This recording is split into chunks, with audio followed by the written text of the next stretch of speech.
Hello and welcome guys to another video, and today we're just going to be talking about the new Moza software update. So the software used to run the Moza wheelbases has had a bit of an update, and it's added a new feature, the force feedback curve. So we're just going to be having a look into that today after the intro.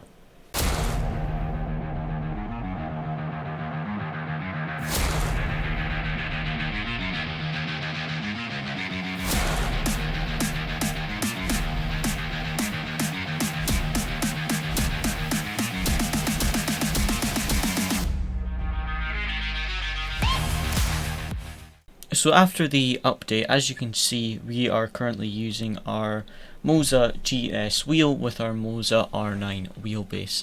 And another thing just before we get into the video, I am not sponsored by Moza in any way. I do have an affiliate link if you would like to use that if you're purchasing any of their products, but I'm not sponsored or paid to leave a good review of their products. So just having a look at the base settings, this is where the update has happened. So as you can see, we now have the base force feedback curve. So with this new force feedback curve, how I understand it is that the game gives out a force feedback signal which tells your wheelbase how much force feedback to give you. And what you can do with this feature is you can change that signal.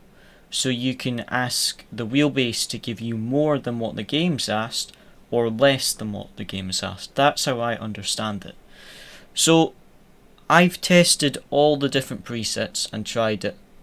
And to be honest, because the only sim I've tried this with is ACC, the linear preset is the one that I'm going to stick with because it feels the best for me. But with some other simulators or personal preference, you might want to use one of the other ones because it does make quite a difference. So what I found basically with some of them is, as you can see, for example, the inverted S. This is one of the ones that I was trying. That, to be honest, I quite liked this one, but I found that I got quite a bit of force feedback clipping. So you could use this, but you would then need to turn down your force feedback because there was a bit more clipping in some of the corners.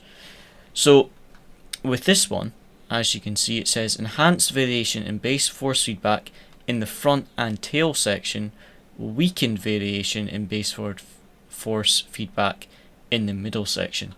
So that is what I found, is that the wheelbase basically felt heavier in different parts of the corners and then lighter in other parts, but it felt quite different to just using the linear force feedback preset. So it is definitely worth trying some of these and seeing if you like them, but I personally found that I just prefer to use this one here that we're using. It felt the best for me, whereas some of you might prefer to use some of the other ones, and I would definitely say like the inverted S did feel quite good, but I just found that this one just worked a lot better for me. But do try them out, see what you guys think. Let me know in the comments what settings you guys are using and what you found with the new update. But from what I can see, this is the main feature in the new update as far as the wheelbase is concerned. And if you guys are looking for my settings that I use currently, there's a link to the video in the description down below where I explain my settings, and in the description of that video there is my presets that you can just import into the software if you'd like to use them. But yeah, it's a good update. It definitely, some people will definitely really find use of this, and in some other simulators it may be really good use. But with ACC already having fairly good force feedback, I don't really need to change it much, so just using the linear one has been absolutely fine for me.